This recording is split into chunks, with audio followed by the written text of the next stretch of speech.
Bir nəfər gəlir ruhaniyə şikayət edir ki, həyat yoldaşım namaz qılmır, mən neyniyim? Nə qədər əmr bil məruf eləyirəm, namaz qılmır. Deyir, sən belə elə də, sən ondan küs bir müddət.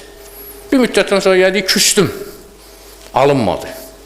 Deyir, görürsən küsməklə alınmır, bir neçə günlük çıx gedir ki, küsmə yadı ilə. Çıxdı, bir müddətdən sonra gəlir, alınmır, yenə də qılmır.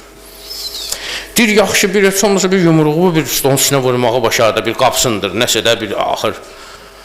Onu əvvəlcədən eləyərlər, indi sonradan da olsa bir elə. Eləyir bir müddət, gəlir, deyir, alınmır. Alınmır, deyir, yaxçı, onun ki, o sevdiyi məsələlər var, gedir gəzməyə, əyləncəyə, onları kəs. Onları kəs, bəlkə alındı. Gedir, gəlir, deyir, yenə alınmır. Yenə qılmır. Deyir, axı, nə deyir, qılmır? Deyir ki, sən qıl, mən də qılım. Qara gümbə qıl da. Bu nə istəyirik səndən? Sən qıl, mən də qılım. Əmr bil məruf belə Allah bunu deyir ki, cəmaata yaxşı işlərə əmr eləyirsiniz. Əmr eləyirsiniz yaxşı işlərə. Özünüzü niyə unutmusunuz?